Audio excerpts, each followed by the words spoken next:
جاؤ عمر اس کو لے جاؤ، اس کو لے جاؤ، اس کو اس کا حق دو.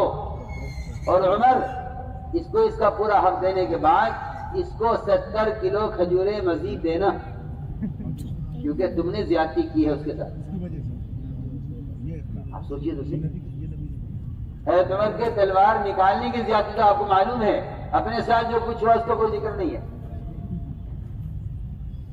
میں لے جاؤ، ان کا حق دو اور ان کو 70 کلو کھجوریں زیادہ دے. لے جا کر زید بن ثانیہ کو ان کی کھجوریں، ان کا جو قرضہ تھا وہ دیا. جب وہ پورا ہو گیا تو 70 کلو کھجوریں اور دینے لگے. تو حضرت زید بن ثانیہ نے کہا کہ عمر یہ کیا کر رہے ہو، میرا کام پورا ہو گیا. کہا کہ نہیں، اللہ کے رسول صلی اللہ علیہ وسلم نے مجھے حکم دیا ہے کہ عمر تم نے زیادتی کی ہے، اس کو تلوار دکھلائی ہے، اس کو اس کا حق دو اور اس کو 70 کلو کھجوریں زیادہ دو. اس نے فوراً کہا اشہد ان لا الہ الا اللہ، اے عمر گواہ رہنا، میں اللہ کو ایک مانتا ہوں اور محمد صلی اللہ علیہ وسلم اللہ کا رسول تسلیم کرتا ہوں. میں نے پوچھا تم کون ہو؟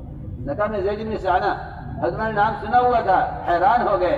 فرمایا زید تم نے عالم ہوتے ہوئے اللہ کے نبی کے ساتھ زیادتی کی ہے. فرمایا عمر بات اصل یہ ہے کہ میں دیکھ کر سمجھ گیا تھا کہ یہ وہ ہیں، لیکن ان کو میں نے ستایا اس لیے تھا تاکہ مجھے یقین ہو جائے کہ یہ وہی ہیں.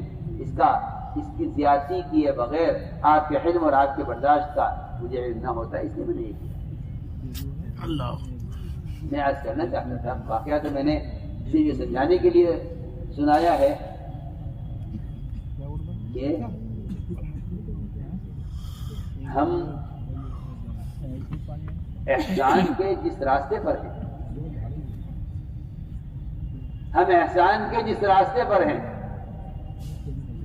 اور جسے ہم احسان کا کمال سمجھتے ہیں، وہ احسان کی سب سے ادنا اور گھٹیا شکل ہے جسے میں اور آپ احسان سمجھتے ہیں. وہ احسان کی سب سے گھٹیا ادنا شکل ہے،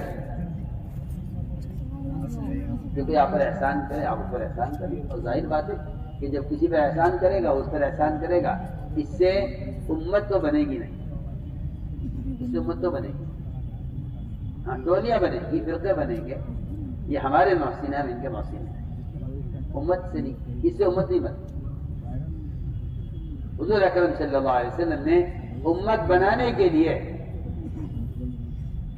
احسان کا درجہ یہ نہیں رکھا کہ آپ اپنے محسن پر احسان کریں، وہ تو آپ پر احسان کریں، حق واجب آپ کو ادا کرنا ہے. میں نے عرض کیا احسان کا سب سے ادنا درجہ جو اس زمانے میں مسلمان کے لیے اعلیٰ درجہ بنا ہوا ہے وہ یہ کہ اپنے محسن پر احسان کرنا. یہ سب سے گھٹیا درجہ ہے، کیونکہ جو آدمی کسی کا احسان کا بدلہ نہ دے وہ لعین کہلاتا ہے، کمینہ کہلاتا ہے. یہ کمینہ آدمی ہے کہ احسان کا بدلہ نہیں دے رہا.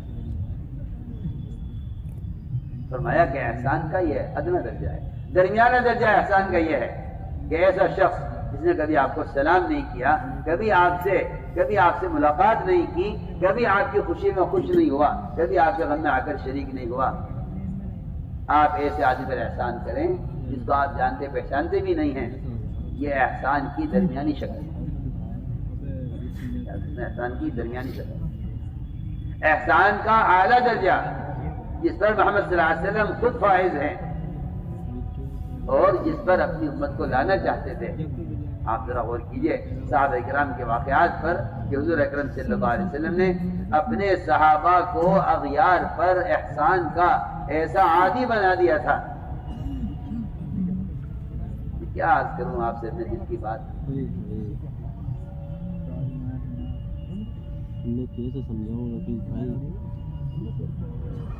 مسلمان کو غیروں پر احسان کا عادی بنایا.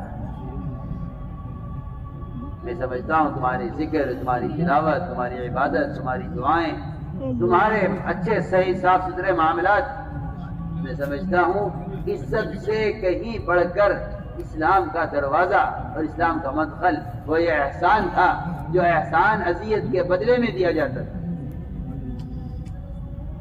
احسان اذیت کے بدلے میں کیا جاتا تھا. آپ صلی اللہ علیہ وسلم احسان کے اس درجے پر تھے. آپ احسان کے اس درجے پر تھے کہ آپ کے یہاں احسان کا اعلیٰ درجہ یہ تھا کہ ستانے والوں پر احسان کرو، ساتھ دینے والوں کو تو محروم کر دیا۔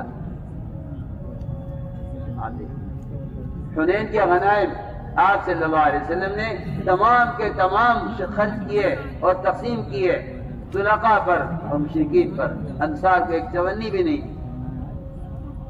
ایک چونی بھی انصار کو نہیں۔ کیوں؟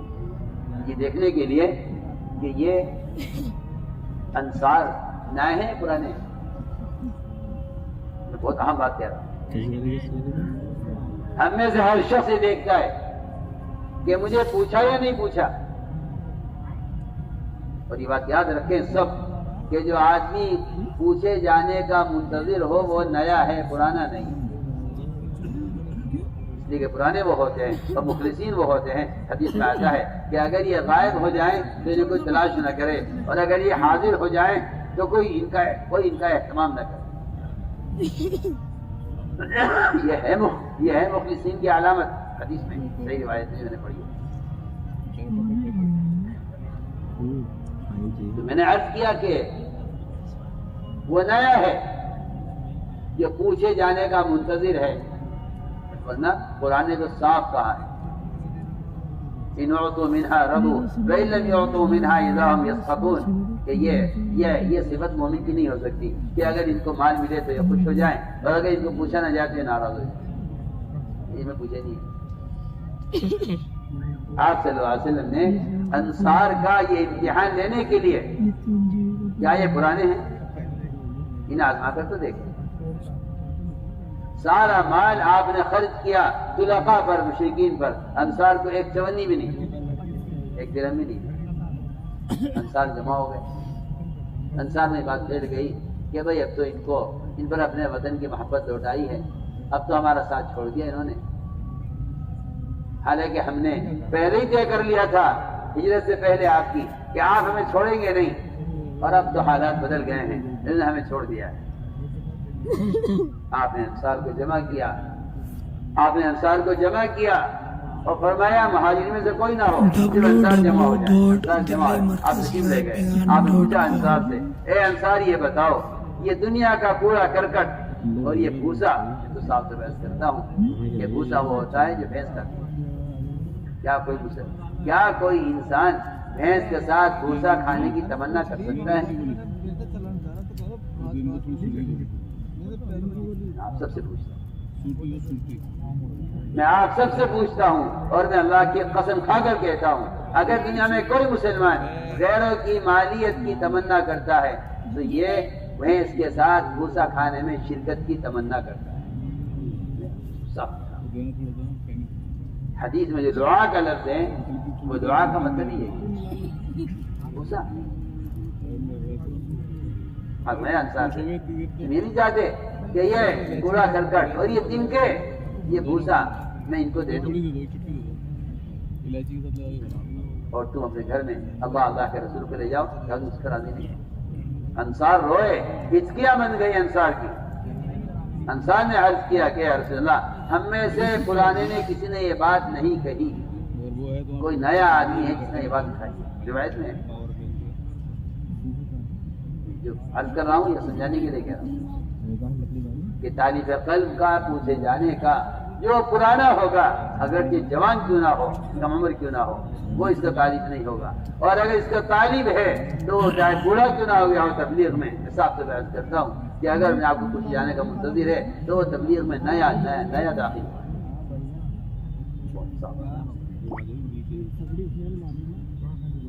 تو میں نے ساری بات سمجھانے کے لیے آج جو اکرم صلی اللہ علیہ وسلم نے اپنے صحابہ کو اس کا عادی بنایا کہ تم کسی کے احسان تلے مت دبنا، بلکہ ساری اقوام تمہارے احسان تلے ہوں۔ میں سمجھتا ہوں کہ اس سے بڑا دروازہ اور اس سے بڑا مدخل اسلام کے لیے کوئی نہیں تھا۔ احسان تو میں نے عرض کیا کہ ہم احسان کے ادنا درجے کو اعلیٰ سمجھتے ہیں، حالانکہ احسان کا اعلیٰ درجہ یہ ہے کہ ستانے والوں پر احسان کرو، ستانے والوں پر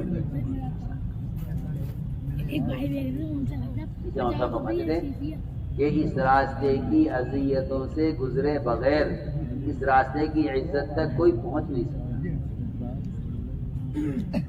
اور یہ ایک اصولی بات ہے، یہ ایک اصولی بات ہے کہ انبیاء علیہ السلام کا صبر کرنا قوموں کی ہدایت کا ذریعہ بنتا ہے. انبیاء کا صبر کرنا قوموں کی ہدایت کا ذریعہ بنتا ہے، یہ ایک اصولی بات ہے.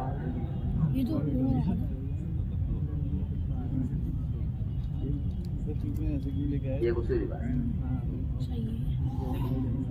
یہ انبیاء علیہ السلام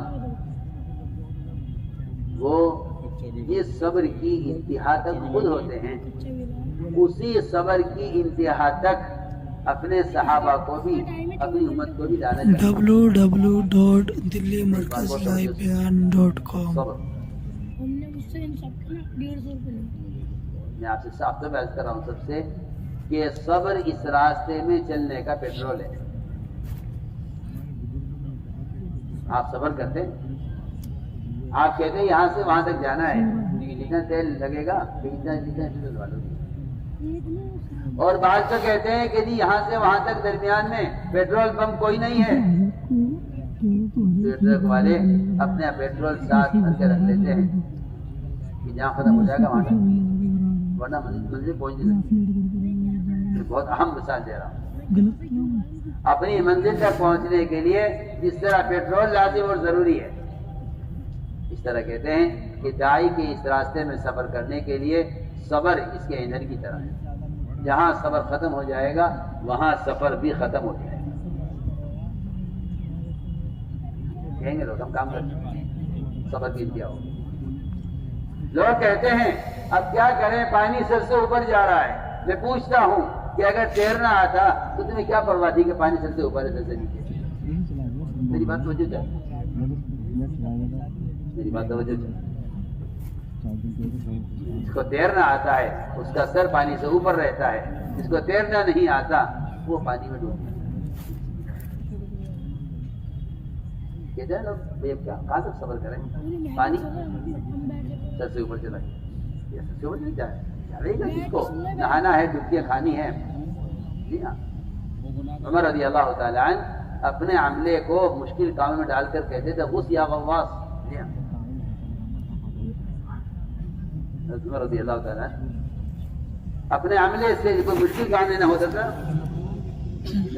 غوث یا غواص لگا ہوتا نیچے کا، بہت مشکل کام پیش آیا.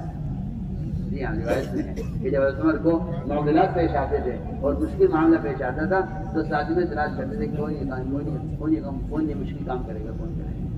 پھر لوگوں کیا ہوگا. جی ہاں، ہوتا لگا میرے دوستوں. میں کچھ کہنا چاہتا ہوں کہ اگر صبر نہیں ہے تو میں کہتا ہوں نبوت کا کام ہی نہیں ہے. صبر ہی صبر. اس لیے یہ بات یاد رکھنا کہ اذیتوں کی انتہا سے نصرتوں کی ابتدا ہوتی ہے. اور ہر آدمی یہ سوچتا ہے کہ میرے اعتبار سے تو اذیت کی انتہا ہو گئی. نہیں ہوتا. اذیتوں کی انتہا کے لیے محمد صلی اللہ علیہ وسلم نے اور صحابہ کرام نے جو حد قائم کی ہے اس تک پہنچنے سے ہر آدمی کی اس کی اذیت کا کہنا چاہیے کہ میدان پورا ہو.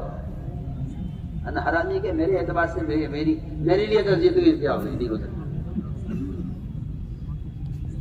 اس لیے جہاں اذیت کی انتہا ہوتی ہے وہاں سے نصرت کی ابتدا ہوتی ہے.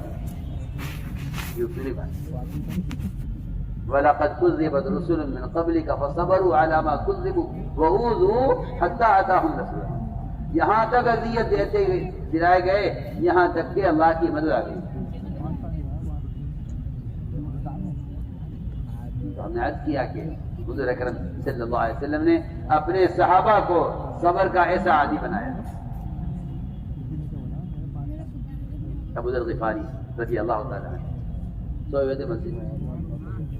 آپ صلی اللہ علیہ وسلم نے ان کو جگایا، اٹھایا، فرمایا مسجد میں کیوں سو رہے؟ عرض کیا میرا کوئی گھر نہیں ہے، میں نے گھر بنایا ہی نہیں۔ فرمایا اے ابو ذر یہ بتاؤ تمہیں مدینے میں ذمہ دار عمرہ یہاں سے نکالیں گے کیا کرو؟ کہنے کہ جی میں ملک شام چلا جاؤں گا، انبیاء کی زمین ہے مارو۔ فرمایا ملک شام والے تمہیں وہاں سے نکالیں گے پھر کیا کرو گے؟ پھر میں یہاں آ جاؤں گا مدینے۔ فرمایا مدینے والے تمہیں دوبارہ نکالیں گے پھر کیا کرو گے؟ یہ نا سوال پہ سوال۔ میرے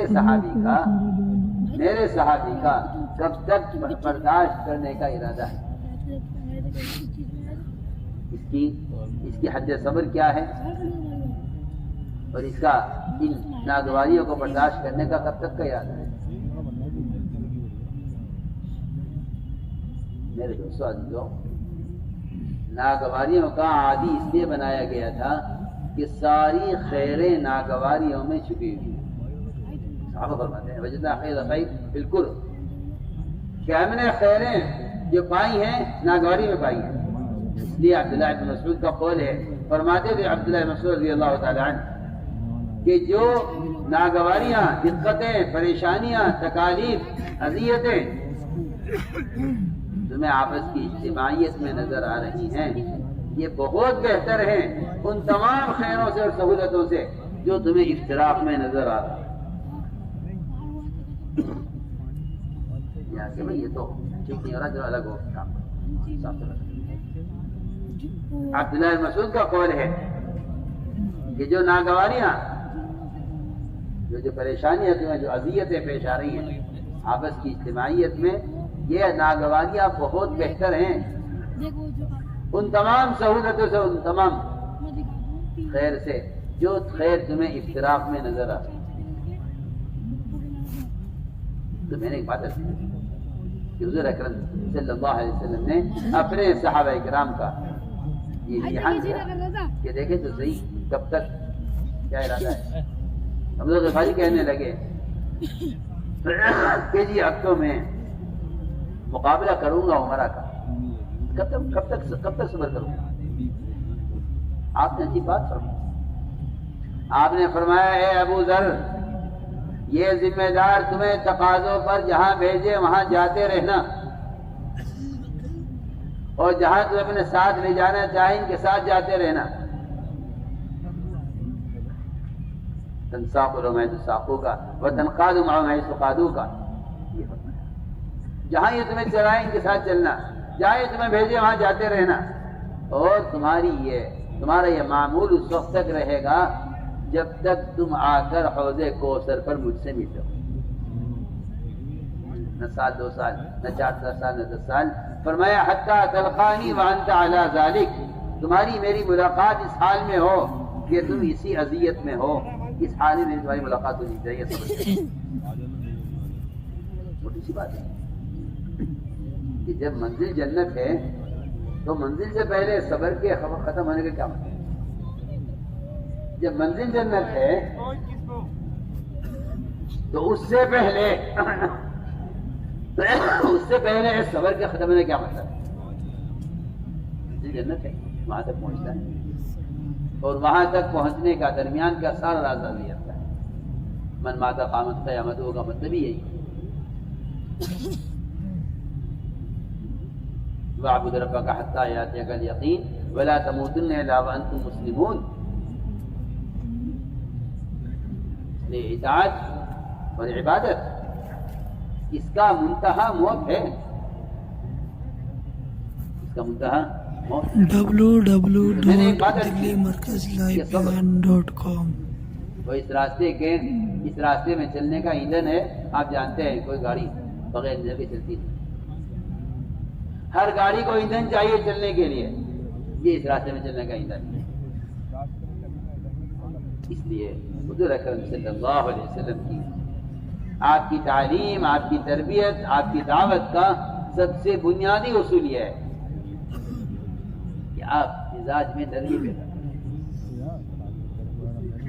اللہ نے اس کو قرآن میں رحمت کہا، اس کو رحمت کہا ہے، اس کو قرآن رحمت کہہ رہا ہے۔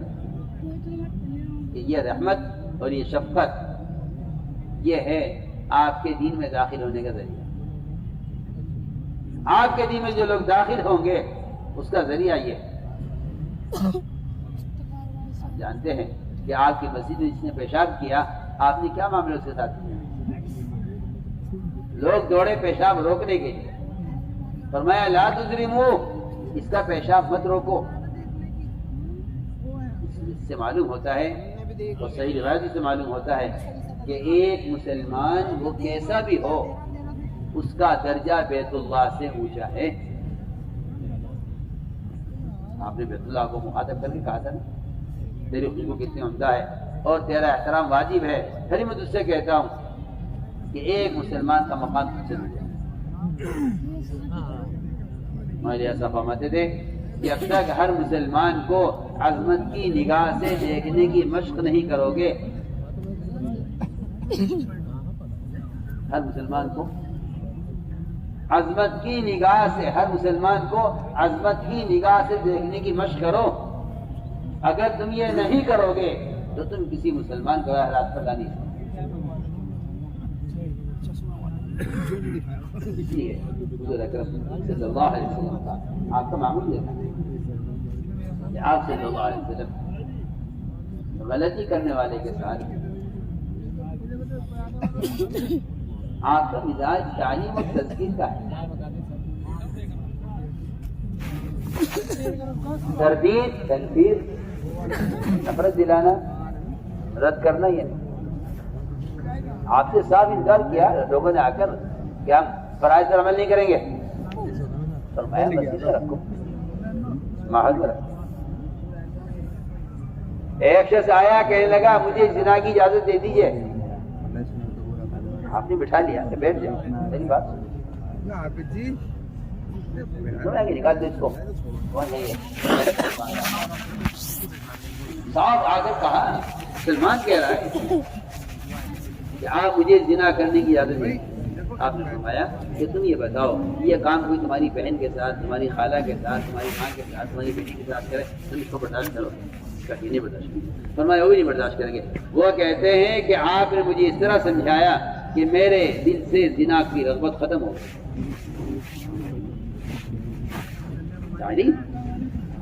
تعلیم تذکیر ہے، تردید سے تعلیم نہیں ہوتی. تردید سے تعلیم نہیں ہوتی. میں کہتا ہوں تردید سے جو تباعد پیدا ہوتا ہے وہ تربیت اور تعلیم میں رکاوٹ بنتا ہے. ہاں میں کچھ کہہ رہا ہوں،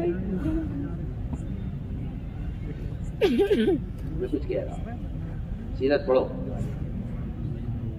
سیرت پڑھو. جہاں جہاں جس طرح کی غلطیاں ہیں وہاں آپ کو تذکیر ملے گی، تلقین ملے گی. ہاں وہ کچھ کہتے ہیں تردید نہیں. اس لیے میں آپ سے کہنا چاہتا ہوں کہ غلطی کرنے والے کا ہمیں آپ کی سیرت میں مواخذہ نہیں ملتا بلکہ مذاکرہ ملتا. اور یہاں تک اتنا بھی نہیں ملتا کہ کسی کے بارے میں کہا جائے فلاں نے ایسا کیوں کیا ہے، یہ بھی نہیں ملتا. بلکہ ما بالو اقوام، کیا ہو گیا بعض لوگوں کو کہ وہ ایسا کہتے ہیں. آپ دیکھیں کہ نبی کی تعلیم اور تربیت کا اتنا خوبصورت انداز ہے کہ غلطی کرنے والا خود اس بات کو محسوس کر رہا ہے کہ میری غلطی کو آپ عوام کے سامنے پیش کرنا نہیں چاہ رہے ہیں. اور آپ کی شفقت اور آپ کی اس محبت اور آپ کی اس حکمت کی وجہ سے ایک آدمی آپ کی اتنی بات کا اتنا اثر لے لیا کرتا تھا کہ وہ آپ کے اتنے اشارے سے اپنی اصلاح کر لیا کرتا تھا. میں صاف سے بات کرتا ہوں کہ مفسد مصلح میں فرق یہ ہے، مفسد اور مصلح میں فرق یہ ہے کہ جو منکر کرنے والے کو جا کر تنہائی میں بتائے وہ مصلح ہے، اور جو منکر کرنے والے کو تو نہ بتائے، آپ کو مجھ کو اس کو اس کو بتاتا پھرے، یہ مفسد ہے، یہ مصلح نہیں.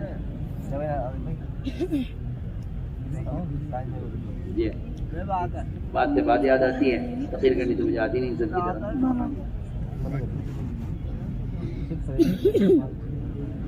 امیر الہند حضرت مولانا ارشد مدنی ان کے برادر محترم مجاہد امت فدائے ملت حضرت مولانا ارشد مدنی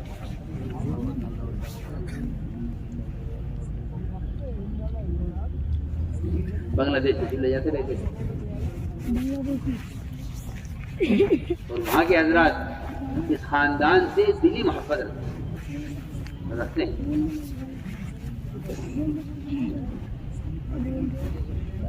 سفر میں تھے گزرتے ہوئے نماز کا وقت ہو گیا, نماز پڑھی کسی مسجد میں. امام صاحب نے نماز میں جو قرات کی اس قرات میں کچھ بے جگہ غنہ کر دیا جہاں نہیں کرنے چاہیے. حالانکہ مشکل صلاۃ بھی نہیں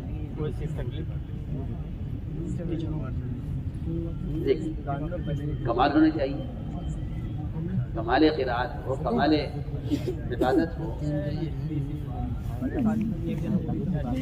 حضرت نماز کے بعد ارے آپ تشریف لائے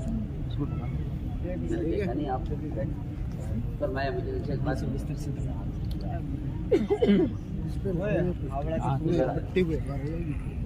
رات کی طرف پڑھے حضرت کے خادم حضرت کے ساتھ جماعت اور وہاں کے مقامی لوگ بھی مسجد میں کیوں کہ نہیں یہاں بات نہیں کروں گا, پھر ادھر سے وہاں بھی لوگ کھڑے.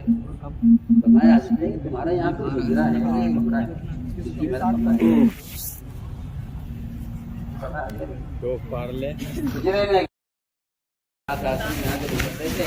تمہارا ضرور سے مکان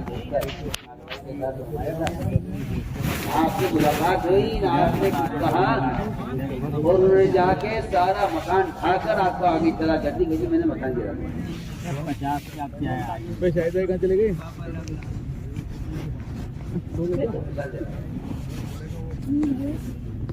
مواخذہ نہیں, تذکیر نہیں.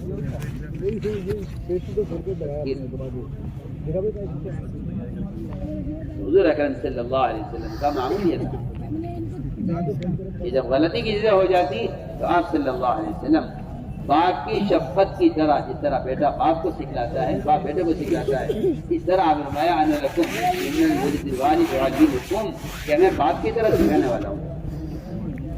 آپ نے ذرا سمجھایا بات نہیں آ گئی.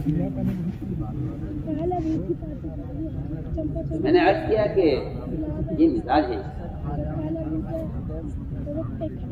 یہ مزاج ہے, یہ مزاج میں نرمی پیدا, مزاج میں نرمی پیدا. میں آپ سے بہت اہم بات کر رہا ہوں, جو لوگ اصول کے لیے لڑتے ہیں وہ سب سے بڑی بے اصولی کرتے ہیں. اس لیے کہ بے اصولی کرنا اتنی بڑی غلطی نہیں ہے جتنا بے اصولی کے لیے لڑنا غلط ہے. آپ اتنا بتا دیجیے کہ اصول یہ ہے, بات ختم ہو گئی. اصول کے لڑنا سب سے بڑی بے اصولی ہے, اس لیے کہ بے اصول کے لیے اصول کو قائم کرنے کے لیے ایک طرح پیدا کرنا یہ سب سے بڑی بے اصول.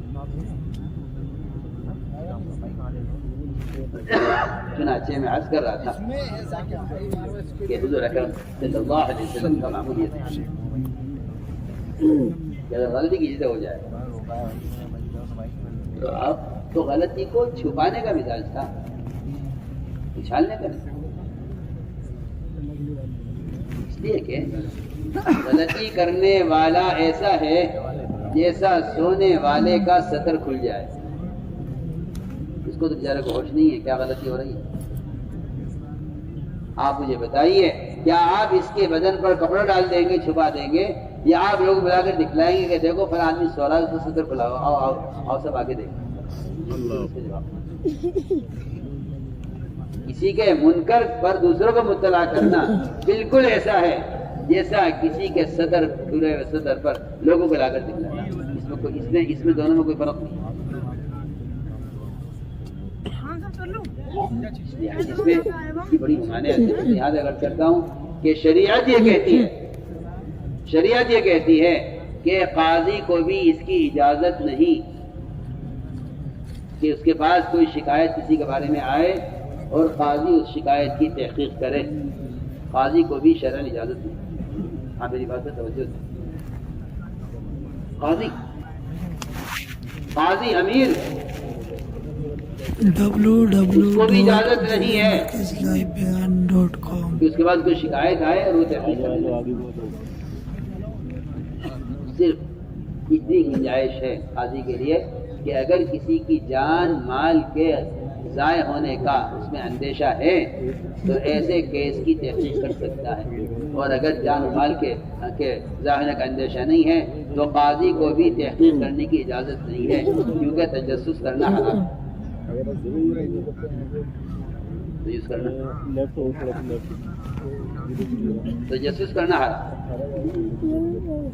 تجسس کرنا حرام ہے.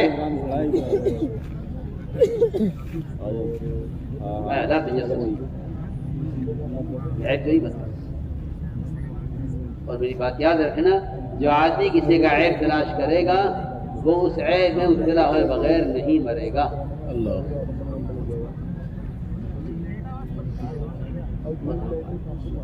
مرے گا نہیں, دیر سویر اس کو اس عیب کے اندر گرفتار ہونا پڑے گا جو عیب اس نے مسلمان کا کھولا ہے.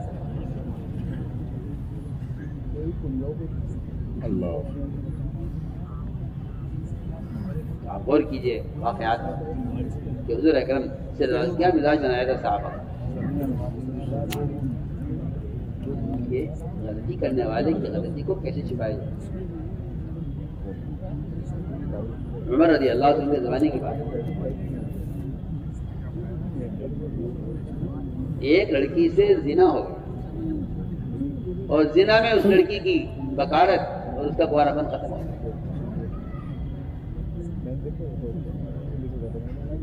پھر کسی شادی کا پیام آ گیا. لڑکی خیال آئے لڑکی والوں کو لڑکی میں عیب ہے اور اس کی گواری رہی نہیں ہے. ہمیں چاہیے کہ لڑکے والوں کو بتا دیں کہ جی ہماری لڑکی میں ایک عیب ہے, شادی کرو کرو نہ کرو مت کرو, لیکن ہم عیب بتا دیں لڑکی کے اندر یہ عیب ہے. خیال ہی آیا کہ چلو پہلے حضرت عمر سے مشورہ کر لیتے.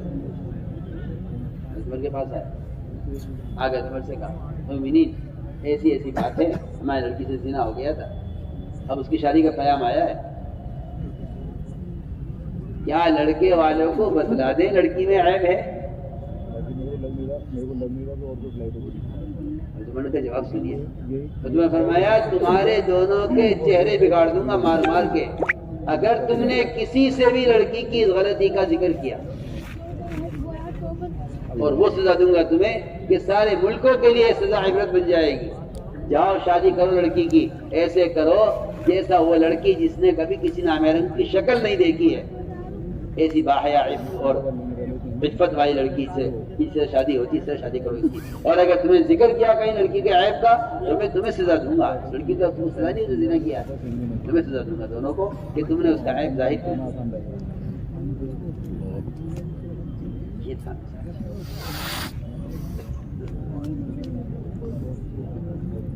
اس زمانے میں مسلمان اس لیے بے وزن ہے کہ مسلمان کی پردہ داری, مسلمان کے عیوب کو تو کیا عرض کروں,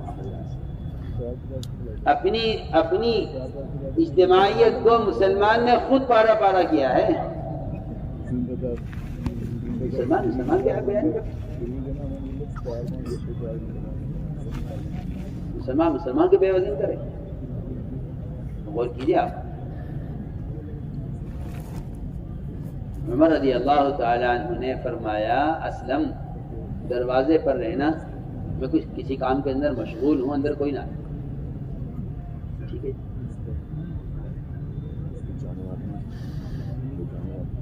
حضرت زبیر آئے, دیکھا غلام کھڑا ہوا ہے دروازے پر, نے منع کیا کہ آپ اندر نہیں جا سکتے, ہمیں امین مشغول ہیں. حضرت زبیر کا مقام, انہوں نے تھپڑ مار دیا حضرت عمر کے غلام اسلم کے, ایک طرف ہٹا کر اندر داخل ہو گئے. حضرت عمر آپ کیسے آئے سر؟ اسلم اندر کیسے آئے یہ؟ مجھے تھپڑ مار کے اندر حضرت عمر کا جواب سن. یہ بہت اہم بات ہے سب کے لیے. حضرت عمر نے فرمایا کہ زبیر، جب کسی جانور کو جنگل میں زخمی کر دیا جاتا ہے پھر اس کو درندے پھاڑ کھاتے ہیں. میں کہتا ہوں قربان جاؤ حضرت عمر کے جملے پر. قیامت تک آنے والوں کو ایک اصول بتا گئے. کیا کتنی گہری بات. تم نے ایک غلام کو اگر مجروح کر دیا تو اس کا درجہ، اس کی حیثیت ختم ہو گئی. جو آئے گا تھپڑ مار کے ہو جائے گا.